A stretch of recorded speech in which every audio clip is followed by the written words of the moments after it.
Bom dia, irmãos, mais uma vez. Graça e paz do nosso Senhor e Salvador Jesus. Vamos orar novamente. Santo Deus, nós louvamos e bendizemos o Teu nome. Pedimos o Teu cuidado, pedimos a Tua direção. Pedimos que o Senhor nos fortaleça e nos direcione em todas as coisas. Que a nossa vida seja verdadeiramente para engrandecer o Senhor, engrandecer o Teu santo nome. Ó Pai, que nós possamos verdadeiramente nos alegrar com o dia do Senhor e nos alegrar pelos motivos corretos, pelos motivos adequados, ó Pai. Que é o dia que nós devemos nos dedicar a estar com o Senhor. Visita a Tua igreja, Senhor, e desperta a Tua igreja para essa necessidade de estar aos Teus pés como igreja, desde as primeiras horas, Senhor, aprendendo de Ti, orando ao Senhor, buscando ser cheios do Espírito Santo, Senhor, e cultuar o Senhor como o Senhor nos chama a cultuá-lo, a adorá-lo, Senhor. Que essa seja a nossa verdadeira motivação no dia do Senhor. Mas se o Senhor não fizer essa obra no nosso coração, Senhor, ela não será feita por nós mesmos em primeiro lugar. Nós precisamos que o Senhor nos convença dessa verdade, ó Pai. Caso contrário, se nós não estivermos com o Senhor em comunidade de fé, nós não veremos problema nisso. Ou se estivermos juntos, na verdade, também não estaremos entendendo o verdadeiro chamado do Senhor e vindo apenas para cumprir um dever social. Não é isso que queremos, ó Pai. Nós queremos e precisamos desenvolver a nossa salvação, ser cheios do Teu Espírito Santo, Senhor, para que possamos seguir na Tua presença, enquanto estivermos nessa terra, para a glória do Teu santo nome. Abre o nosso entendimento, Senhor, para que nós possamos verdadeiramente entender a Tua palavra, entender o Teu ensino, Senhor, e que transformados pelo Senhor, nós possamos ir e dar frutos para louvor e exaltação do Teu santo nome. É a nossa oração. Amém. Irmãos, com o problema do mal resolvido? Sim ou não? Sim. Glória a Deus. Dizer, né? Glória ainda, né? Não é mais preso, começa a ratiar, não. Glória a Deus. No mundo não foi resolvido, não, mas aqui foi. Glória a Deus. Assim. Já é ainda não, né? Arranhamos a superfície aí com o que nós estudamos, né? Mas algumas premissas importantes, né? Para a gente entender essa questão da soberania de Deus e como que se aplica essa questão do problema do mal, né? Por que o mal existe, etc. Então, a gente consegue hoje, basicamente, ou deveríamos, né? E devemos nos esforçar para isso, para conciliar soberania de Deus com o problema do mal no mundo, né? Se Deus é soberano, por que há o mal? Então, a gente aprofundou nisso aí nas últimas aulas, e eu creio que foi de grande valia, sim, porque normalmente é o calcanhar de Aquiles de muitos crentes, né? Quando nós somos questionados se Deus é bom e se Ele é soberano, se Ele é o Todo-Poderoso, como que existe o mal, a maldade, a violência e o pecado? Então, a gente viu isso no artigo 13, porque está muito ligado. E aí, irmãos, quando a gente vai seguindo a sequência, vocês vão entender que ela tem uma estrutura lógica. As confissões de fé, elas não foram feitas a ermo, né? Ela tem uma estrutura que nós chamamos ela é mais próxima da estrutura sistemática. O que é estrutura sistemática, né? De teologia sistemática? A gente organiza a revelação de Deus por temas. Então, primeiro nós falamos de Deus. Quem é Deus? O Deus Trino. E aí nós falamos das três pessoas da divindade. Aí a gente fala da criação. É aquilo que Deus criou. E aí a gente fala que Deus, ele governa aquilo que ele criou, né? Então você tem uma sequência. E aí, agora nós vamos falar desse ser que ele criou e que ele governa. E aí começa a questão do mal. E aí, a partir do artigo 14, que nós vamos estudar hoje, aí a gente já fala da criação do homem, da criação como um todo. E como que foi o homem, né? A sua queda. O homem, ele é capaz de fazer o bem? O homem, ele é capaz de buscar a Deus por si só? E aí, a conclusão que nós devemos chegar é que não, que ele não pode. Aí entra a parte da soteriologia. O que é a parte da soteriologia? É a questão das concernentes à salvação. É basicamente a questão da soteriologia, da questão da salvação, irmãos, os cânones de Dort, né? Os cânones de Dort, eles aprofundaram nessa parte da soteriologia. Então, quando a gente fala do Tulip, como a evidência da doutrina da graça, evidência do calvinismo, evidência da fé reformada, na verdade, Tulip é um pedacinho só.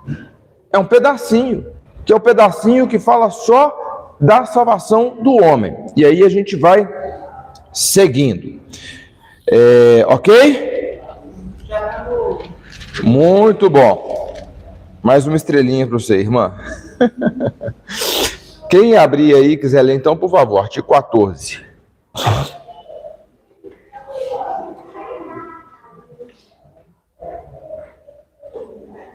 Vemos que Deus criou o homem do pó da terra, e fez e o formou conforme sua imagem e semelhança, bom, justo e santo, capaz de concordar em tudo com a vontade de Deus. Mas quando o homem estava naquela posição excelente, ele não o valorizou e não a reconheceu, dando ouvido às palavras do diabo, submetendo-se por livre vontade ao pecado, e assim à morte e à maldição. Ele transgrediu o mandamento da vida que tinha recebido, e pelo pecado separou-se de Deus, que era sua verdadeira vida. Assim, ele corrompeu toda a sua natureza e mereceu a morte corporal e espiritual, tornando-se ímpio, perverso e corrupto em todas as suas práticas. Ele perdeu todos os dons excelentes que tinha recebido de Deus. Nada lhe sobrou desses dons, senão pequenos traços que são suficientes para deixar o homem ser escuro. Pois toda a luz em nós se tornou trevas, como nos ensina a Escritura. A luz resplandece nas trevas, e as trevas não prevalecem contra ela. João 1,5. Aqui o apóstolo João chama o homem de trevas. Por isso, rejeitamos todo conhecimento contrário sobre o livre-arbítrio do homem, porque o homem somente é escravo do pecado e não pode receber coisa alguma se do céu não lhe comprado. João 3,27. Pois quem se gloriará de fazer alguma coisa boa pela própria força de Cristo diz: ninguém pode vir a mim se o Pai que me enviou não o céu. João 6,44. Quem falará sobre sua própria vontade, sabendo que o pendor da carne é inimizade contra Deus? Romanos 8,7. Quem ousará vangloriar-se sobre seu próprio conhecimento, reconhecendo que o homem natural não aceita as coisas do Espírito de Deus? 1 Coríntios 2,14. Em resumo, quem apresentará um pensamento sequer, admitindo que não somos capazes de pensar alguma coisa como se partisse de nós, mas que a nossa suficiência vem de Deus? 2 Coríntios 3:5. Por isso devemos insistir nesta palavra do apóstolo. Deus é quem efetua em nós tanto querer como realizar segundo a sua vontade. Filipenses 2:13.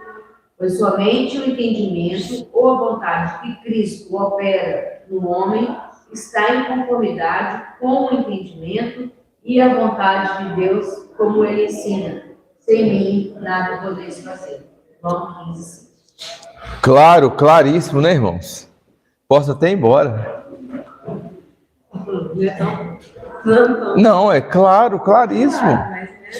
A confissão belga, ela tem esse caráter altamente pastoral de ser muito simples de entender e, inclusive, como eu já expliquei, ela é diferente de todas as outras que eu estou lembrando aqui, da Helvética. O Cânon de Dort às vezes cita, mas pouco. Mas a segunda Helvética, a Westminster, os padrões de Westminster, não colocam versículos ao longo do artigo, né? Então ele explica, já põe o versículo ali, porque naquela época, né, irmãos, não tinha aplicativo de celular, né?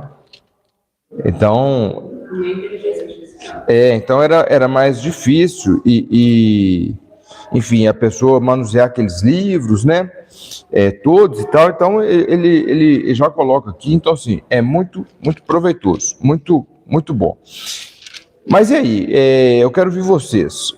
Fala para mim, em resumo, o que o artigo 14 está falando? E o que ele está combatendo? Também. Então, Deus criou o homem santo, por escolha dele, ele caiu. Deus não teve parte com a queda, né, do homem. Foi, né, a culpa da queda foi nossa, né? Nossa, que eu falo, Adão, e nossa também, que a gente errou. No pecado. Isso mesmo. Do capítulo, eu acho que é bem interessante, né? Fala da nossa incapacidade a fazer o mesmo depois da queda. Por mais que às vezes a gente se acha bom em alguma coisa, mas como se diz, né? O pouco de bom que tem é Deus, né? Todo o resto é Deus mesmo. Isso aí. O que mais, gente? O que mais gente participando? Aí tem alguns desdobramentos disso. E aí? Sem ele, a gente não pode fazer nada, tudo depende dele. Em que sentido? Não querer até. Tem muita gente fazendo muita coisa. Não, até não querer fazer bem. Se a gente não depender dele, nem o bem a gente vai fazer, porque nós não tem bem. O bem que está na gente é o que fala aqui, ele falou aqui, é o resquício daquilo que ficou quando nós caímos. Irmãos, nós não temos ideia do que seria o homem se não tivesse acontecido a queda. Nós não fazemos a menor ideia. Se o homem não tivesse caído, a sua capacidade criativa, que foi algo que o Senhor nos deu, que é diferente de todos os outros seres criados, né? O homem é totalmente distinto. Então, um homem como um subgerente, um homem colocado por Deus como administrador da criação, foi dado ao homem a capacidade criativa. Isso é muito claro para nós. Olha para um automóvel, olha para o celular. O homem, ele foi dotado dessa capacidade criativa. Nós não fazemos ideia qual que era o potencial e a capacidade do homem sem a queda. Será que a capacidade cognitiva do homem seria maior em relação a tudo? Se você fala que o homem não usa, acho que, né? Mentira, para começar, isso é mentira. Então isso é mentira. É lógico. Não sei. Não, é só assim, sabe, Riva, pra gente, eu já cortei essa de cara, mas é porque duas perguntas, né? Duas coisas. O homem teria a capacidade cognitiva maior? É lógico e absoluto, não tem menor dúvida disso. Aí você foi usar como argumento que a ciência diz que o homem só usa 10% do cérebro. Ninguém nunca provou isso isso não existe. Não pode atrás da informação. Não. Praticamente não existe, né? Assim, como é que você vai ter um membro porque Constituição do ser humano, que você vai usar 10%, gente? Isso não faz sentido. O homem não entende. Eu gosto de dar o exemplo do apêndice, né? O Léo passou um perrengue há pouco tempo. Há muitos hospitais hoje em dia que, quando dá, eles fazem de tudo para não tirar mais o apêndice. Por quê? De um tempo para cá, eles descobriram que ele é importantíssimo para a imunidade. Aí fala assim, não, o apêndice não serve para nada, só para inflamar.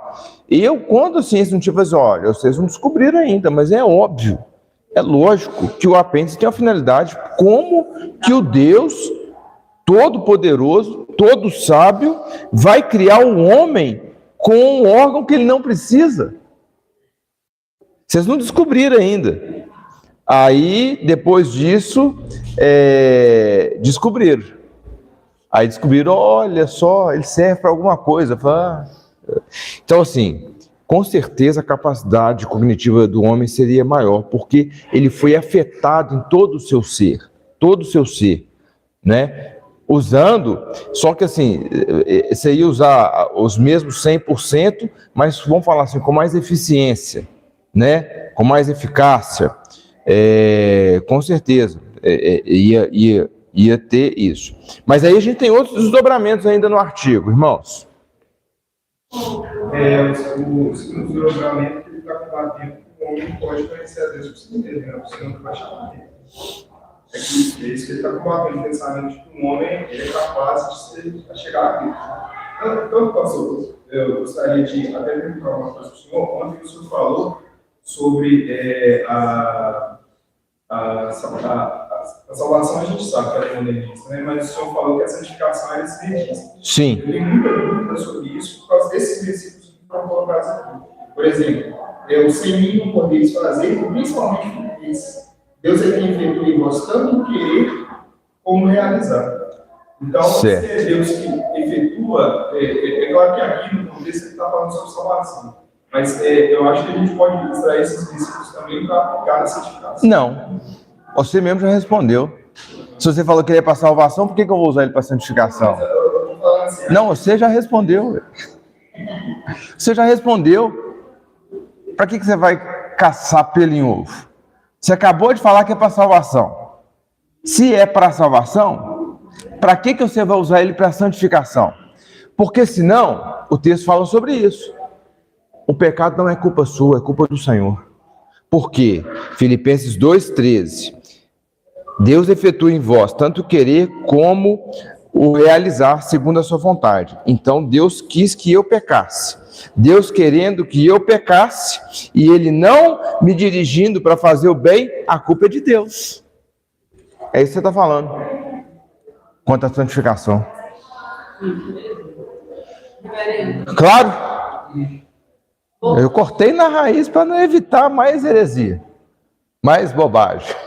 Brincando, né? Mas tem coisa que a gente tem que cortar no talo. Né? Porque é isso. Deus, Ele move o nosso coração para que a partir daí a gente entenda o bem e queira o bem. Agora, se nós não fazemos aquilo que é a nossa parte e Ele nos chama, a culpa não é do Senhor, a culpa é nossa, 100% nossa. E a frieza espiritual no caminhar, quando a gente não faz aquilo que Deus quer, é responsabilidade nossa, como aconteceu exatamente com Adão e Eva, que nós vamos entrar. Foram criados bons, justos, santos, perfeitos, mas ainda assim eles fizeram o que era contrário a Deus, né? Voltando só um pouquinho, quando eu falo que o homem, agora, né, Deus, a gente não sabe como seria se a gente não tivesse caído, como seria, que Deus deu atributos para a gente diferenciados, né, da criação. Eu não sei se eu estou falando bobagem, até mesmo o dono da criação seria uma centelha dele. Tipo, criação, eu falo assim, de criar... Claro. Porque se ele não comunica, nós não temos. Criar... Os anjos não conseguem criar outros anjos. Não, mas não estou falando de criação nesse sentido. Poder criativo é o poder de fazer coisas para a criação. Por exemplo, um guaxinim ou um esquilo, ele tem a capacidade de fazer uma represa. Sim. Mas aquilo não é uma capacidade criativa. Ele vai fazer sempre a mesma represa, sempre do mesmo jeito. Ele vai empilhar lá os pauzinhos, pedra, É igual o passarinho faz um ninho. Isso, é sempre aquele mesmo ninho, não tem tecnologia. Nós temos um doutor veterinário aqui, que aí, né? Então, mas o homem é diferente. Então nós vemos o homem, no seu poder criativo, ele fazia o ninho dele de palha e barro. Aí daí a pouco ele começou a fazer o ninho dele com ferro e aço. E hoje tem outras tecnologias, né? Então tem outras coisas. Então esse poder criativo de evoluir, o homem, ele criou em determinado momento a carroça, mas aí depois ele foi lá e criou o motor a vapor, motor a combustão interna, agora o motor elétrico.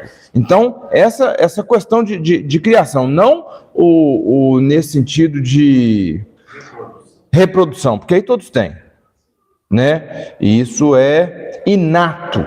Inato é o quê? É aquilo que Deus já fez o homem e a criação com essa capacidade, né? Mas não uma comunicação de um atributo.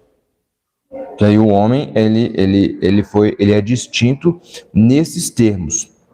E, fazendo uma pergunta da minha que se discutido isso, na veterinária há muito tempo. E a parte de FIV, algumas coisas na reprodução, genética. Uhum. E aí eu vejo que está começando a na parte humana também, né? Estava até falando esses dias que esse era um FIV, né? Que era um cara famoso, que causou muita polêmica, porque se viu que a criança ia nascer com síndrome de Down e ele optou por não nascer. Aí, com relação a esse estudo da genética, tudo isso, como é que isso é visto? Aí tem uma parte que é a parte da ética, né? Então é a parte da ética. Então o homem ele tem essa capacidade de, por exemplo, identificar. Se o homem puder ir lá e trocar o gene, como eles já estão falando, aí eu não vejo dificuldade. Faz parte da medicina. Faz parte da medicina. O homem deu a capacidade e pode fazer isso. Duas coisas. O homem, ele nunca vai conseguir resolver o maior problema da humanidade. Qual é? O pecado, né? E o pecado gerou a morte. Então, embora haja expectativa, então nunca vai. E há sempre essa questão de quem fez, está lá, Deus fala com Moisés. Quem fez o surdo? Quem fez o mudo? Quem fez? Êxodo fala, Deus fez. Então Deus fez. Quem fez a criança com síndrome de Down? Acabou. Tem alguns países que eliminaram a síndrome de Down. Não tem mais síndrome de Down. Por quê? Por isso que eu perguntei se o senhor não seria pecado de ficar manipulando aquilo que Deus, vamos dizer, queria que nascesse. Queria que nascesse uma criança com síndrome de Down. Então a gente já teve um testemunho de um pastor aqui. Aí o cara vai lá, mexe, manipula, vai no DNA, sai daquele gene que está defeituoso para poder colocar o gene certinho. Isso não seria... Para mim, não. Que não acontece, vai levantar isso. Para mim, não. Esse é do... Ele vai divulgar, mas vão divulgar. Então ele fez vários exames, aí a médica virou assim, falou abertamente, falou assim, olha, eu estou fazendo exame, se tiver algum problema genético, algum defeito, a gente sugere o outro. Então, essa eugenia, por exemplo, na Finlândia, acabou com as crianças com síndrome de Down. Não tem mais crianças com síndrome de Down. Por quê? É uma eugenia, fez uma limpeza. Mas se você tem é mais ou menos assim, vamos pensar assim, então tá, isso fica mais difícil para nós porque está mais distante da nossa realidade. Uma vacina que combatesse todos os tipos de câncer. Se você tomasse ela e zerasse a possibilidade de ter câncer, haveria problema de tomar essa vacina? Mesma coisa. Aí eu ia estar contradizendo. Isso aí. Não, mas Deus, se eu tiver câncer, é porque Deus quer, então eu não vou tomar a vacina. Não deixa de ser verdade. Mas Deus deu a vacina. Eu sei que às vezes eu não sabedoria. Isso aí. Às vezes eu faço umas perguntas, às vezes eu estou falo assim, essa mulher é burra, mas não é. Não, tem que tirar as dúvidas. Às vezes eu penso assim, se eu ficar com essa dúvida aqui e não tirar essa dúvida aqui, vou para casa com ela vai criar caminhão na minha cabeça, eu vou ficar achando coisa que não tem necessidade. É porque nós estamos entrando em outro tema, que é o tema da ética. E nós não vamos falar sobre ética aqui. Aí é um tema vasto que a gente vai embora. Nós não vamos entrar aqui nessa questão de ética cristã e etc. Embora ele seja muito, muito importante. Sim. Eu tenho um irmão que tem síndrome de Down, hoje ele está com 25 anos. Ele é muito amoroso. Se fosse para a gente escolher ter ele novamente, a gente ficaria com ele novamente. Ele dá muito trabalho mesmo, mas ele é uma pessoa muito amorosa. Mas quando ele dá os ataques dele, ele bate a cara da mãe, machuca ela, quebra as coisas. Mas ele é uma pessoa muito amorosa mesmo. Então a gente só pega muito. Então, isso é uma bênção. E aí, irmãos, essas questões são todas questões dessa dificuldade, dessa questão do cuidado, são coisas através das quais o próprio Senhor trata o nosso coração. É um amor muito. Sabe por quê? Porque senão, olha só, se a gente quer, assim, não, a gente quer viver uma vida, como é que chama aquele filme do Jim Carrey, que ele vive numa redoma toda controlada? Show de Truman. Se a gente quer viver nesse esquema, o que acontece? A pessoa ficou doente, ficou acamada, descarta. Não serve. Vai dar trabalho, vai atrapalhar a minha vida, eu vou ter desgaste, eu não vou dormir, eu vou ter que servir, então descarta. Então, ali é um lugar de não sofrimento. Irmãos, aí eu vou fazendo a ponte com o texto. A miséria do homem, por causa do pecado, se mostra nesses nossos perrengues nessa terra. E não adianta a gente querer ficar livre deles. Por quê? Porque nessa terra, o homem, ele caiu em miséria por causa da queda, por causa do pecado. Então, todas essas tentativas de não ter um filho com síndrome de Down, é para quê? Não, para evitar ter um problema. Não, então eu evito. Então, tentando garantir que todas as condições de contorno, elas vão fazer com que a gente tenha uma vida perfeita nessa terra. É impossível. Esquece. Não tem jeito. E aí, a gente volta aqui para o texto, então, para aquelas questões estabelecidas. Deus criou o homem perfeito, né? Justo. Foi assim que Deus criou o homem. Mas o homem, ele não permaneceu nessa condição. Vamos ler alguns textos. Abre aí para mim Gênesis 1, 26 e 27.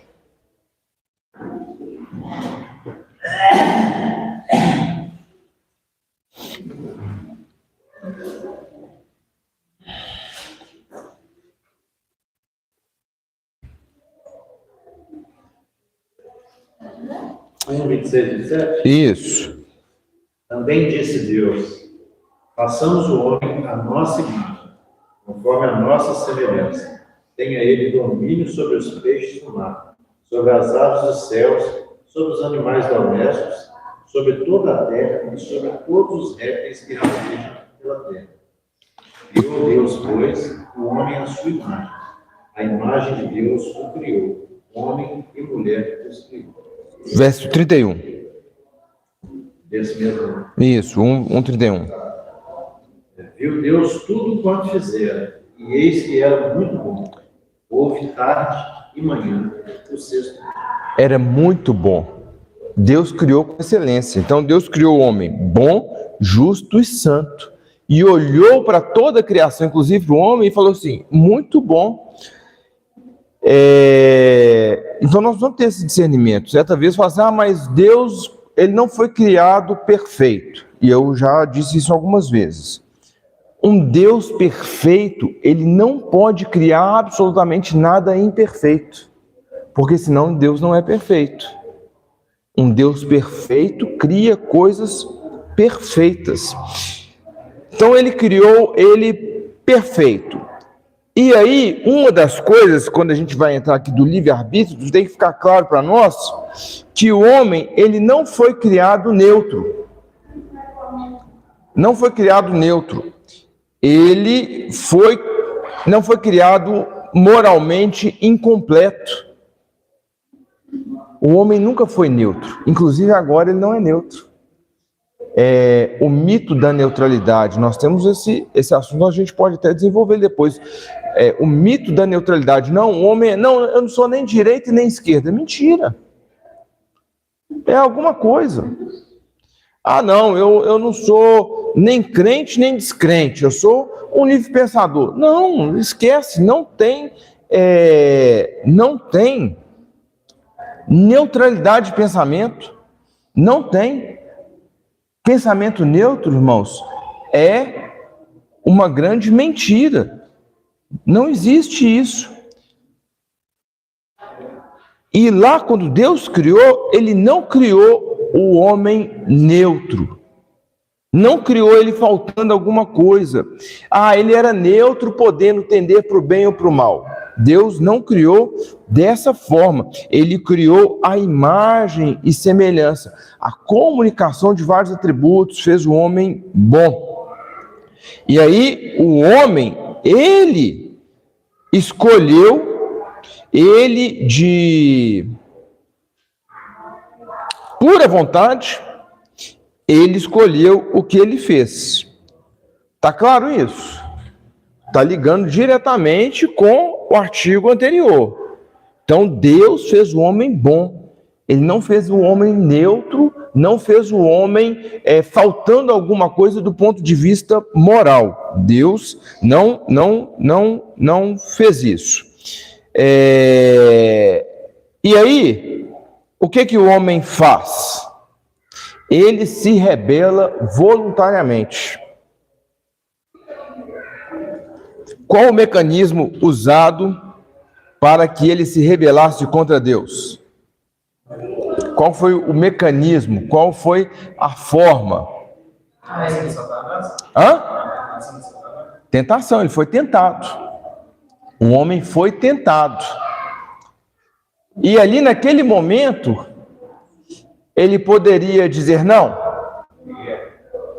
Ele tinha vontade e ele podia falar. Ali, Até esquentou. ele tinha o livre-arbítrio ali, tá? O que é o livre-arbítrio? Aí ele podia escolher. Ele tinha a capacidade de escolher. Então tá. Lá, você voltar para o artigo 3. Tirou 3 e ficou próximo atrás.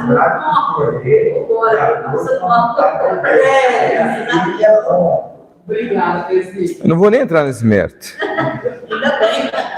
Ele tinha capacidade de escolher. Ele tinha ali a liberdade de escolha. Sim. E escolheu se rebelar contra o Deus de toda a glória. Como nós fazemos todos os dias. Como qualquer um de nós faria. Qualquer um de nós faríamos igual se nós estivéssemos lá. Qualquer um de nós faria se nós estivéssemos lá. E é o que nós fazemos todos os dias quando nós pecamos os menores pecados. A gente se volta e se rebela contra o Deus de toda a glória. É uma pena que nós não pensamos assim e nem sentimos o peso desse pecado. Porque nosso coração está entorpecido por esse mundo e por essas coisas aqui. Mas a verdade é essa. Ele caiu e se rebelou voluntariamente. Ele quis e se rebelou contra o Senhor. Vamos ler, já que a gente está lendo Gênesis, vamos ler lá capítulo 3, verso 1 ao 7.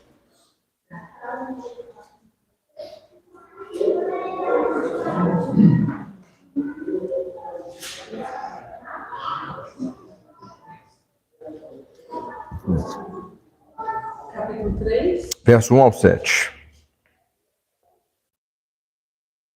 Mas a serpente, mais sagaz que todos os animais selváticos que o Senhor Deus tinha feito, disse à mulher: é assim que Deus disse: não comereis de toda a árvore do jardim? Respondeu-lhe a mulher: do fruto das árvores do jardim podemos comer, mas do fruto da árvore que está no meio do jardim, disse Deus: dele não comereis, nem tocareis nele, para que não morrais. Então a serpente disse à mulher: é certo que não morrereis, porque Deus sabe que no dia em que dele comerdes, se vos abrirão os olhos, e como Deus, sereis conhecedores do bem e do mal. Vendo a mulher que a árvore era boa para se comer, agradável aos olhos, e árvore desejável para dar entendimento, tomou-lhe do fruto e comeu, e deu também ao marido, e ele comeu. Abriram-se, então, os olhos de ambos, e percebendo que estavam nus, coseram folhas de figueira e fizeram cintas para si. Qual foi a tentação do homem aí, irmãos? Ele foi tentado em quê? De ter o conhecimento de Deus, ser para Deus. Tá claro isso? Cobiçou o amor. Ele teve a mesma cobiça de Satanás, o orgulho de Satanás. Sim. Ele quis ser igual a Deus, que foi o mesmo pecado do príncipe dos seres angelicais, né? Que é ser igual a Deus, e é o nosso pecado de todo dia, querer ser Deus. E ele ainda tem uma passagem nessa narrativa que, para mim, ela chama demais minha atenção. A gente vê uma coisa maligna mesmo. O homem, ele se acha no direito de duvidar de Deus. Porque, com certeza. Isso, tinha ali uma comunhão diferente com o Senhor, né? E esse pecado, irmãos, é o que nos move. Ainda hoje, mesmo santos e redimidos, nós queremos ser igual a Deus. E toda vez que nós pecamos contra o Senhor, nós duvidamos que o mandamento dele é verdade. Toda vez que nós mentimos, nós falamos que aquele mandamento, não, isso não é bem assim, não. A gente peca. Toda vez que a gente usa o nome do Senhor em vão, a gente fala assim, não, mas isso não é bem assim, não. A gente vai lá e usa o nome do Senhor em vão. Toda vez que a gente fala assim, não, mas qual o problema ter uma figurinha de Jesus na Bíblia? Qual o problema de ver The Chosen? Qual o problema de ver Paixão de Cristo? Ah, não, tô doido para ver agora o novo filme do Mel Gibson que vai sair, Ressurreição. Qual o problema assistir? É a quebra do segundo mandamento, só isso.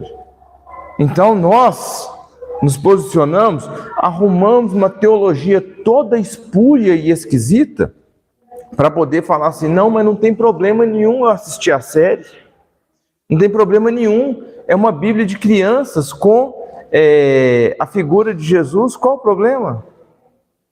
Não, mas então a gente arruma o argumento e o artifício para falar assim, eu me posiciono como Deus, e esse mandamento não é bem assim, não.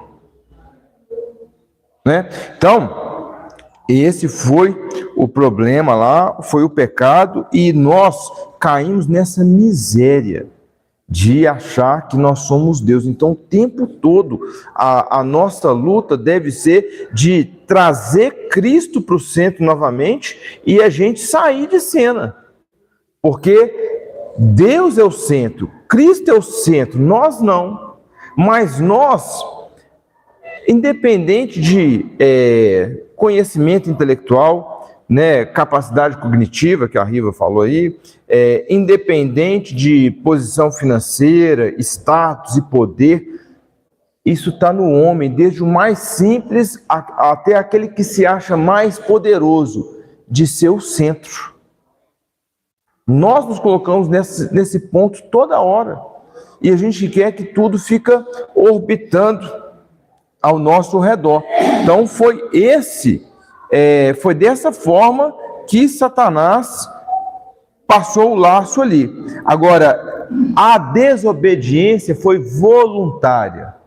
Eles quiseram, né? Nós já falamos da questão do problema do mal. Eles não foram induzidos por Deus, Deus não fechou os olhos naquele momento, mas a desobediência do homem, ela foi voluntária.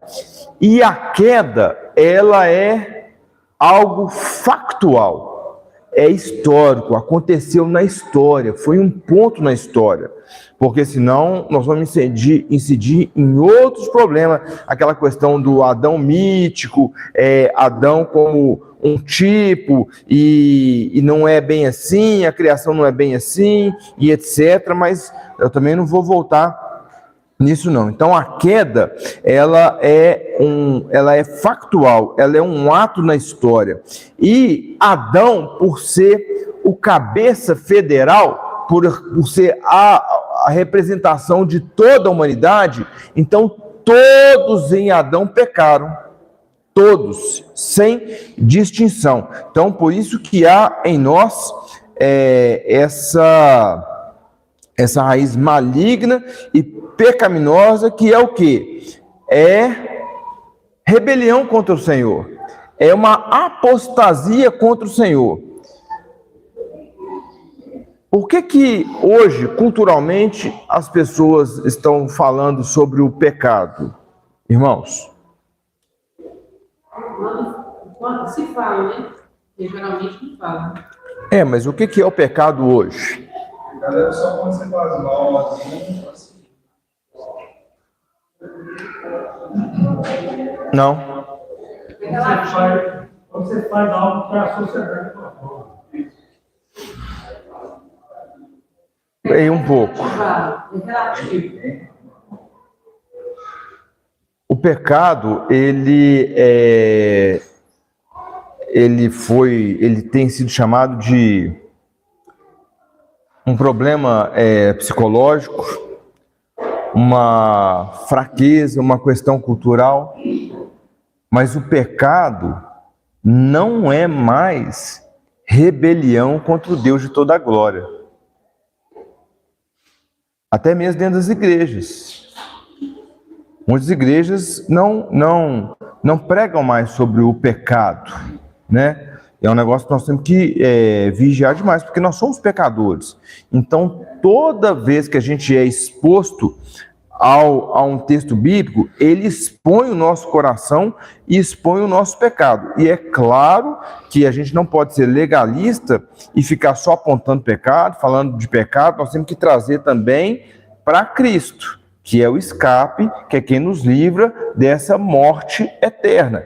A morte física, nós vamos passar por ela, não tem jeito, a não ser que o Senhor volte antes, né? Mas essa questão de não permanecer tem que apresentar o escape, a segunda via, que é Jesus Cristo, nosso Senhor. Então, quando o homem pecou, esse pecado voluntário, que não foi uma questão de neutralidade, não foi uma questão psicológica, não foi uma questão ali do contexto cultural, mas foi uma desobediência ativa, e todo pecado é uma desobediência ativa, a gente quer fazer. Por isso que a gente tem que ficar vigiando e orar e pedir perdão ao Senhor. E isso trouxe uma consequência. Qual é a consequência? Fala, Sara. Que morte? A morte, naquele primeiro instante, com Adão e Eva, foi a morte espiritual, a separação de Deus. A consequência mesmo, irmãos, em última instância, é a separação de Deus. É a perdição eterna. Essa é a consequência. Não tem outra. Esse é o ponto. Está totalmente separado de Deus, está perdido em seus pecados, seus delitos, está morto por causa dessa desobediência voluntária. E aí, a morte espiritual, ela tem um indicador, ela tem algo que mostra que a morte espiritual é real. O que mostra, qual que é o indicativo de que a morte espiritual ela é real? A morte física? Eu perguntei. Qual que é? Quando a pessoa esfria a face de Deus, que ela não crê em Deus, que ela não está nem aí para Deus. O que hoje na nossa vida mostra, na nossa existência, mostra que a morte espiritual é uma realidade? O que mais? Pecado, a morte física, o que mais?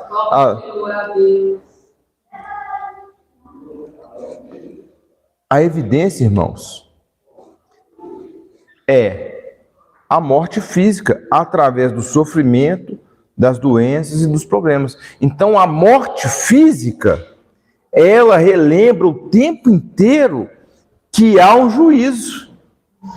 E o desdobramento desse juízo para os não crentes é a morte eterna. Tá claro isso?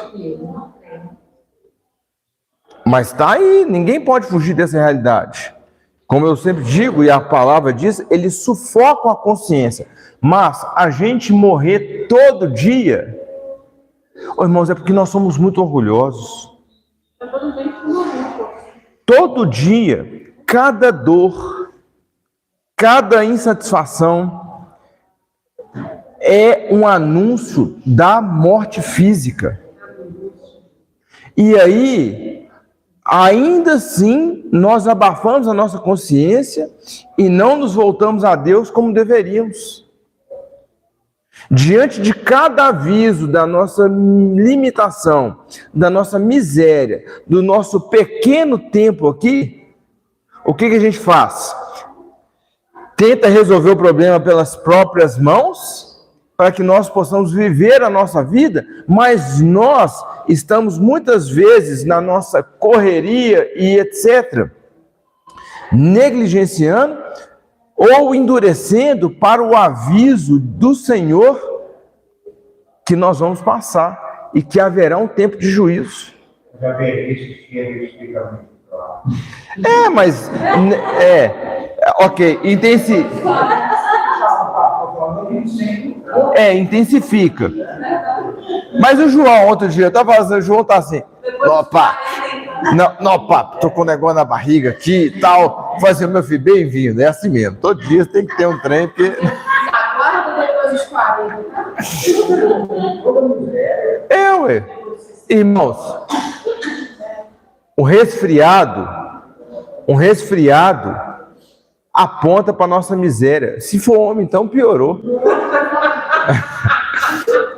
aponta que o tempo está chegando, né? Pode falar. As obras dos frutos são evidência da nossa espiritual também, não? As obras dos frutos de cada um são uma evidência da nossa espiritual também, não? Quais obras? As obras em Cristo? Não, os frutos que você está mostrando. Se forem frutos em Cristo, aí mostra a misericórdia do Senhor que nós vamos entrar. Aí mostra a miséria. Oi? Mostra a separação e a miséria. As consequências disso, os litígios enfim, todos os problemas, né? Aí eles mostram, né? Com certeza eles mostram. Irmão, o nosso desentendimento dentro de casa, com marido e mulher, mostra a queda e mostra a miséria que nós somos, né? Duas pessoas que teoricamente mais se amam sobre a face da terra, porque não tem ninguém que você deve amar mais sobre a terra do que a sua esposa, a esposa amar o marido. Sim ou não? Sim. Nossa, mas tá ruim demais. Muito. Vamos repetir, vamos lá. A pessoa que o homem mais deve amar e que a mulher mais deve amar é sobre essa terra. Não, pastor, eu tenho que amar a Deus, não é isso que eu estou falando, não. Sobre essa terra. É o cônjuge, sim? Sim! Te amo, pastor. Então melhorou.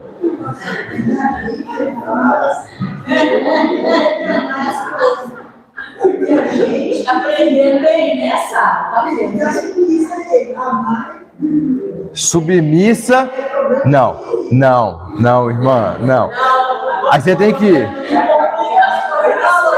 É porque você pulou lá pro 5, 20 e alguma coisa. Se você voltar no 5:19, tem que estar falando que todos devem se submeter uns a outros em amor a Cristo. Não, pode ler lá o 5:19, tá lá. Todos eles. Pais com filhos, filhos com pais, marido com mulher, mulher com marido. E aí, porque no caso existe, né? E aí a primeira palavra ele falou, não pode brincar, senão ele andou o casamento, tem que pagar de novo. Aí quem mais brincava era ele. A primeira coisa que disse é que o homem é a cabeça da... Então, olha para você ver. Mas aí tá errado. Aí a gente mostra nesses problemas, nesses desentendimentos, a gente mostra dentro do lar que a pessoa que nós mais devemos amar, a gente não tem entendimento. Isso é uma prova da queda terrível. Né? Então aí poderia entrar como um fruto, aí eu prefiro o nome assim, uma evidência da queda, da desarmonia, do caos. Né? Então o homem ele caiu. Quando ele cai, a gente fala que isso é a depravação total. Não quer dizer que é a total depravação. Depravação total. O homem ele foi todo corrompido, mas ele não foi totalmente, ele não perdeu totalmente tudo aquilo que o Senhor deu para ele. Então, depravação total e total depravação. Eu estou usando depravação máxima. Uma coisa é depravação total e outra... Ficou resquício daquilo que é... Isso aí. Então, a gente perdeu muito, foi maculado muito aquilo que o Senhor nos deu por causa da queda, mas ainda permaneceu alguma coisa, isso é notório, né? Isso é muito claro. Então, a gente perdeu muito, mas não perdeu tudo aquilo que Deus nos deu. O pecado, ele afeta todas as faculdades do homem, mas não elimina todas as faculdades do homem. Tá certo, irmãos? Porque senão, aí sim você seria igual um macaco. Se tivesse maculado totalmente, tivesse perdido totalmente, aí nós não seríamos mais homens, nós seríamos animais. Uma coisa que eu rejeito, irmão, sempre rejeitei, o homem é um animal racional. Não, o homem é homem, imagem e semelhança de Deus, ainda que maculado. Animal racional? Só se fosse eu não, Animal racional? Para com isso, Não, eu sou criatura, né? A imagem e semelhança. Não é isso? Isso. Por quê? Porque se você veio do macaco, macaco é melhorado um pouquinho. E o macaco é o quê? É animal. Então, você não usa nem 10% da sua cabeça animal. Não tem uma música que diz isso?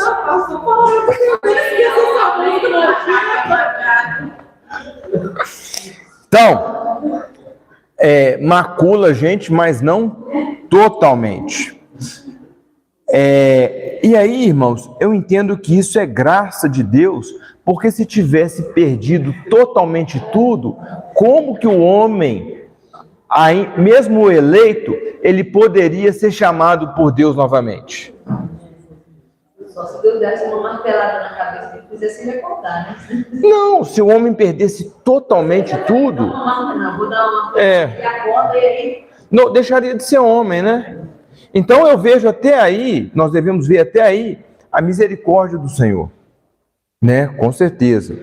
E aí o homem, ele nesse estado de queda, ele se tornou então incapaz de voltar a Deus. E aí aqui está combatendo fortemente, a gente chama de arminianismo, mas é o pelagianismo e semi-pelagianismo, que tenta tirar a glória do Senhor. É lógico que nada em absoluto vai tirar a glória do Senhor, nada vai tirar, mas eles tentam. Em termos gerais, Pelágio diz que o homem ele nasce totalmente neutro. O semi-pelagianismo vai dizer, não, sim, como ele nasceu de Adão, ele saiu com mácula, mas ainda assim ele pode se inclinar às coisas do Senhor. Irmãos, fala se isso não é tentar macular a glória de Deus, é aquilo que Deus estabeleceu. Por isso que isso é uma heresia odiosa. Mas a heresia é odiosa. Aqueles que as confessam nem sempre entendem o que eles estão confessando. Nós falamos isso aqui nos Cânones de Dort, mas a heresia, ela é odiosa. E aqueles que creem e defendem o pelagianismo e o semi-pelagianismo como ele é, essas pessoas, elas não são crentes, não são irmãos. Eles são pessoas que creem na salvação pelos méritos, como os romanistas, como os espíritas em certo ponto, de que as obras vão encaminhar, de alguma forma, a um bem maior. Mas o homem, ele, então, quando ele caiu e teve todo o seu ser maculado, todas as suas faculdades manchadas, ele não consegue voltar a Deus. Ele não consegue voltar a Deus por si mesmo, né? O homem, ele continua tendo liberdade de escolha depois da queda? Continua livre agência. Não, ele só livre agência, né? O homem é incapaz de escolher. Vocês resolvem. O homem pode escolher ou não pode escolher depois da queda? Totalmente. Agora, o atual. Ele pode escolher a cor da blusa que ele vai usar hoje. Só isso. O que ele vai comer, nem a cor da blusa. Nós estamos no dia que até a cor da blusa. Quem escolhe é Deus. Pois é. Quem escolhe a mulher, né? A esposa, é isso aí.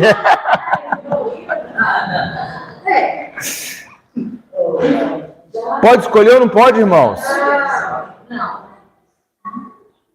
Pode escolher ou não pode? Não. Aí, não é Deus que faz o que ele realizar, então é Deus. Não, já foi. Deus não pode, gente. Então eu posso escolher, então não vai ser assim, não pecar. Aliás, posso escolher não pecar, mas eu pego porque a minha natureza é pecaminosa. Mas ele não tem opção de escolha. Para mim, não. Eu indico os irmãos a ler o livro que eu comecei a ler do John Owen, Contra o Arminianismo. Muito bom. Como é que chama? Contra o Arminianismo. Se você quiser, eu te passo depois. Do John Owen. Muito bom. Vamos lá, gente. O homem, ele tem poder de escolha. Eu escolhi hoje lá comer um pãozinho de queijo, uma delícia. Comi uma broinha, uma delícia. Tomei um café, uma delícia. Rosquinha eu não comi não, irmã. Comi depois um biscoitinho que a Sara e eu escolhi. Qual que é o ponto da escolha? É escolher a Deus. Por isso, quando a gente faz a diferenciação de livre agência, a gente fica inventando esses nomes mais difíceis, para quê? Para a gente conseguir entender logicamente o que a gente pode, o que a gente não pode. O homem, ele tem sim uma liberdade de escolha das coisas que são colocadas diante dele. Para onde que eu... no final das contas, sempre será com a vontade de Deus? Sim, sempre será com a vontade de Deus. Eu quero viajar, eu quero ir lá para o Nordeste, quero ir para a praia. Comprei a passagem, comprei tudo. Aí na hora que eu vou lá, Deus não quer que eu vá. Aí o avião estraga, ou o avião cai. Eu quero ir, Deus não quer que eu vá. O avião cai, acabou. Você não vai, pronto, acabou. Ó, mas... Então, mas...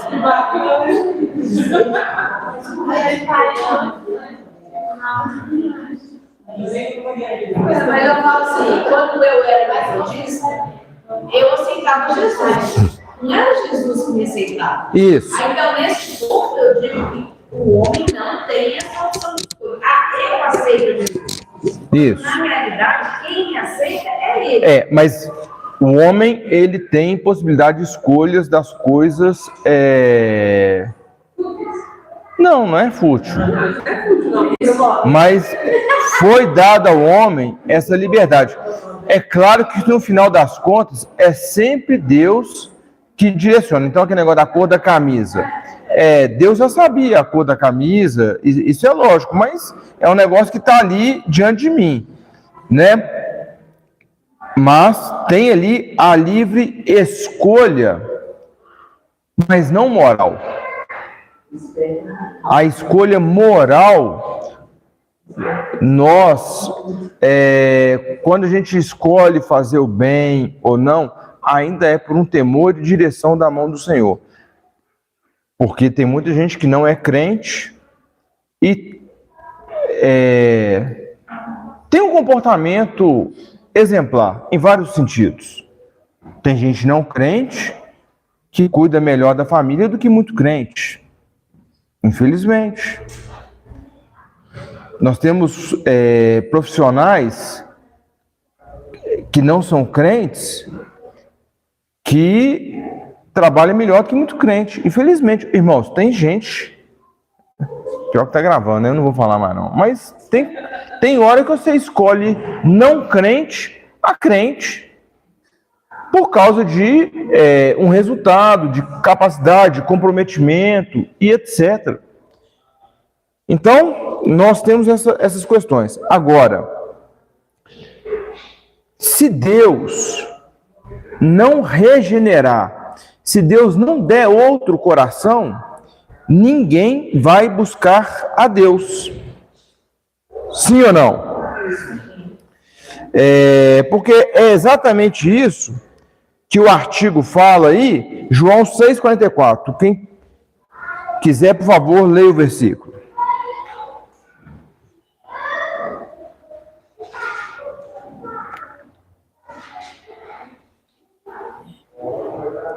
Ninguém pode vir a mim se o Pai que me enviou não o trouxer, e eu o ressuscitarei ao último dia. Então, a pessoa, ela não pode escolher ir a Deus. Quem pensa o contrário, irmãos, pode brigar o que quiser com a Escritura. Eu falo isso com muita gente, falo, não, mas você está brigando comigo? Não briga comigo, não. Briga com o texto bíblico.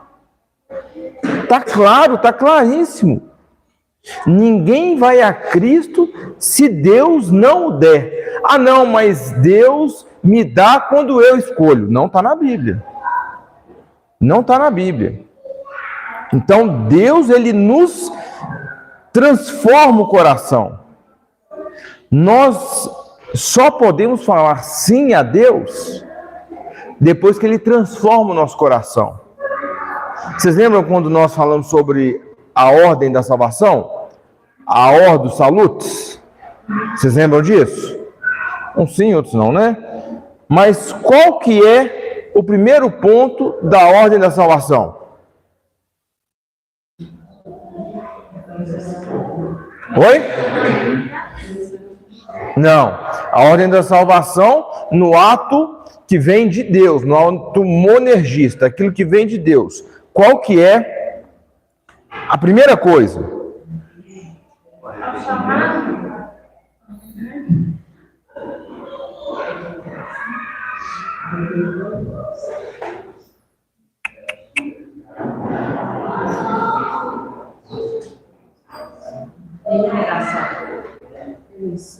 Vocação eficaz.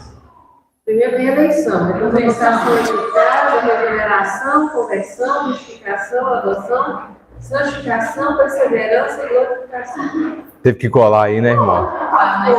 3 dias sem dormir, só queria o quê? Eleição. Primeira coisa, Deus elege na eternidade. Deus elegeu. Depois, aí vão lá em Romanos, aí fica muito claro, irmãos, vão na Bíblia que você não tem que...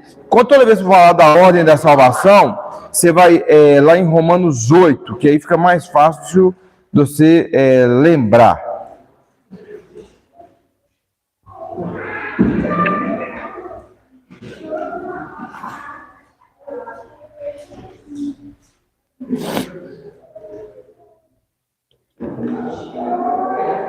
Me ajuda a lembrar o versículo. Se Deus justificou, chamou, glorificou.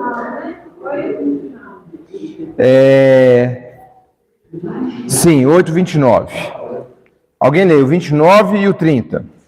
Porquanto aos que dentro não conheceu, também os predestinou para serem conformes à imagem do seu filho, a fim de que eles sejam primogênitos entre muitos irmãos. E aos que predestinou, a esses também chamou. Aos que chamou, a esses também justificou. E aos que justificou, a esses também glorificou. Então, isso é maravilhoso, eu gosto muito desse texto, porque ele já nos mostra que nós já estamos glorificados em Cristo, embora ainda estejamos aqui, mas esse é o fim inequívoco para todo aquele que Deus predestinou. Então, o que o Senhor faz? Na eternidade, Ele predestina aqueles que Ele quer salvar, que serão conforme a imagem do seu Filho aqui. Então, quando a gente não dorme 3 dias na noite, quando a gente tem que servir os outros, fazer isso, fazer aquilo outro, sofrer, piriri, pororó, não tenha dúvida. Quando você está passando mal, quando você está sentindo dor, quando você tem aflição e etc., o que Deus está fazendo? Deus está querendo imprimir em você a semelhança de Cristo. Só isso. É isso que Deus quer. Então, enquanto a gente não for esvaziado através das aflições, dos sofrimentos, das restrições, nós não vamos ter a imagem de Cristo, nós vamos ter a imagem daquele homem que quer ficar no centro e que se rebelou contra Deus. Então, por isso que ele traz essas coisas necessárias sobre nós. Então, ele predestinou. E aí, quando ele predestina, ele chama, e nós só ouvimos a voz dele, aí não está aqui, mas aí é aquilo que a gente como homens, a gente cria para poder entender. Quando ele chama, o chamado se torna eficaz se e somente se...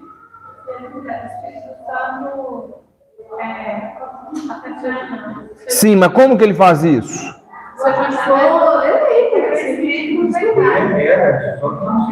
Nascendo, então Deus nos dá um novo coração. Ele nos dá um novo coração.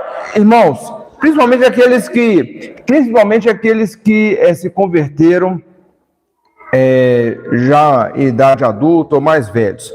Quantas vezes você ouviu o evangelho e rejeitou?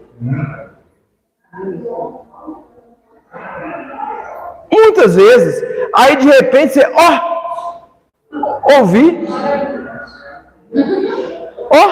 entendi, amém, é isso mesmo. Então Deus regenera, Deus transforma o coração da fé, e aí a fé traz a nossa resposta positiva, e aí o Senhor chama, e aí a gente ouve o chamado, né? Aí o chamado externo passa a ser um chamado interno eficaz, e aí nós vamos ao Pai. O Pai nos manda a Jesus Cristo, nosso Senhor e nosso Salvador. E aí, nós dependemos totalmente de Jesus, da ação do Deus Trino, dele se revelar a nós, transformar o nosso coração e a gente passar a buscar, passar a querer Deus, porque senão nós não vamos querer. Nós não vamos querer. Então, se para a gente fechar, o que a gente precisa entender? O homem foi criado bom, justo, à imagem de Deus. O homem caiu por desobediência voluntária. O homem quis cair. O homem foi corrompido em toda a sua natureza. Não foi depravação total no sentido dela ser máxima e extirpar totalmente a imagem de Deus, mas ela afetou todas as nossas faculdades. O homem, ele é incapaz de se voltar a Deus por si mesmo e depende totalmente da graça do Senhor. Aí o Senhor nos chama, nos regenera e nos conduz novamente a Deus. Com isso, nós precisamos entender a gravidade do pecado de Adão e Eva, que é o pecado de onde originou o nosso pecado. E aí nós devemos entender que o pecado de Adão foi grave? Foi. O nosso também. É grave. Mesmo que seja uma mentirinha, aquela que hoje não fala mais, né? O telefone toca. Fulano, é pra você. Ah, fala que eu não tô, não. Né? Até esse pecado é uma afronta contra o Senhor. Aí nós devemos abandonar a confiança em nós mesmos, por quê? Nós não somos o centro. O Senhor é o centro. Nós devemos estar satisfeitos com a satisfeitos, irmãos, e deslumbrados com a suficiência da graça. Apesar de nós, Deus nos alcança graciosamente. Irmãos, que bênção que nós queremos mais? Que bênção que nós podemos querer mais? Que a graça de Cristo. Por que a graça de Cristo, ela não tem sido suficiente para alegrar o nosso coração? A graça, ela é suficiente.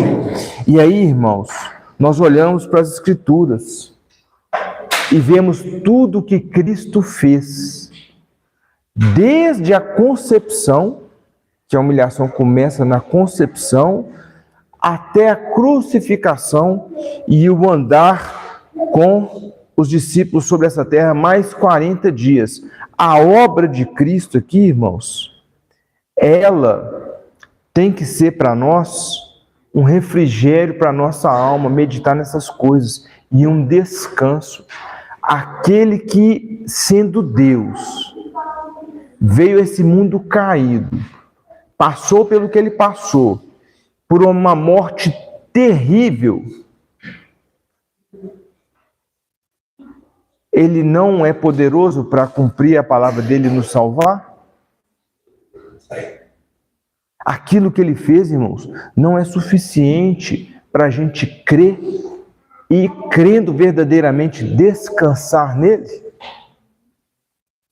Então nós precisamos descansar em Cristo, crer verdadeiramente, lutar contra o pecado, proclamar o Evangelho, mas descansar, entendendo que o Senhor nos restaurou. E Romanos 8, 29 é maravilhoso, 29 e 30, quando ele diz que nós já fomos glorificados. Nós já fomos, nós ainda não provamos da glorificação, mas nós já fomos glorificados. Isso é maravilhoso, apesar de nós, porque nós pecamos contra o Senhor, somos incapazes de fazer o bem. Éramos, aí ele nos chamou, e aí nós podemos agora andar como o Senhor andou, e Deus imprimindo cada dia mais a imagem de Cristo em nós. Ok? Algum comentário final? Não, vamos orar. Santo Deus, louvado seja o teu nome. Guarda o nosso coração em ti, nos abençoa, nos fortalece, nos sustenta em todas as coisas, para louvor da glória do teu santo nome. Que nós possamos, Senhor, nos alegrar em estar na tua presença com os irmãos. Que a gente se alegre por ter sido alcançado pelo Senhor. Que o Senhor encha o nosso coração de alegria pela salvação. Que nós possamos, sim, Pai, olhando para o Senhor, cada vez mais lutar contra o pecado e buscar fazer a tua vontade. E que, ao nos encher das coisas do Senhor, possamos verdadeiramente descansar em ti, ó Pai. Faz isso com os irmãos que estão aqui. Faz isso com aqueles que estão ausentes, ó Pai. E que nós possamos perseverar em buscar o Senhor, buscar a tua presença, meditar nas coisas do Senhor, nos arrepender verdadeiramente dos nossos pecados. Perdoa, ó Pai, os nossos pecados. para que sejamos cheios do Teu Espírito Santo e, apesar das coisas dessa terra, nós possamos cada vez mais descansar no Senhor, crendo que breve o Senhor vem e o Seu reino, Pai, será estabelecido por toda a eternidade. E o Teu povo que crê, diz amém.